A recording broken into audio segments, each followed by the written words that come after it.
First this hour, the US military operation in Venezuela has rekindled concerns that Greenland might face a similar scenario.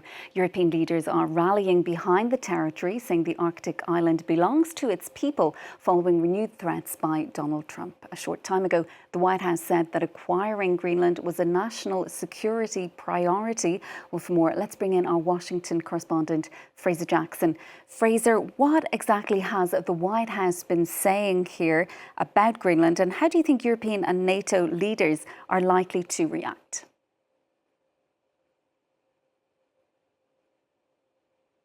Statement to the Reuters news agency, speaking to a senior official as well. They say that Trump and his team are discussing a range of options for acquiring Greenland and, quote, utilizing the US military is always an option. Now, a senior US official says that Trump and his advisors are discussing options, including purchasing the territory from Denmark or forming what's called a compact of free association with the islands. Now, the US currently has three such treaties. All of them are with Pacific Island nations, including Micronesia, the Marshall Islands and Palau. That effectively establishes those islands as independent countries, whilst also granting their citizens unique US residency and work rights, as well as US defense and economic aid in exchange for a strategic security access that the island would give them. So Trump is looking now to acquiring Greenland during this current term, according to this US official. The same official saying that the issue of US acquisition of Greenland is, quote,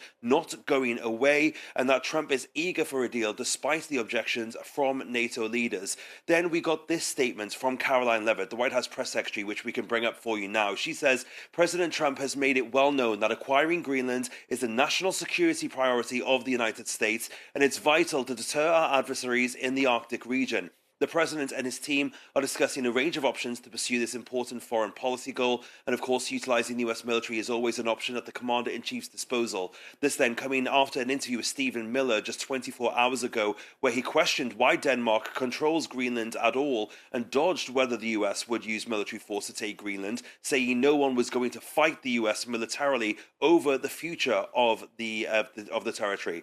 So this then one of the great thorns in the sides of US-European relations. Many sources are aware how sensitive the situation is and preferring not to comment on it, but Greenland's government on Tuesday requested an urgent meeting with US Secretary of State Marco Rubio to discuss his country's, quote, significant statements about the Arctic islands. And finally, 8 European leaders on Tuesday sending an open letter from all of those leaders saying that Greenland belongs to its people. It's for Denmark and Greenland and them only to decide on matters concerning Denmark and Greenland.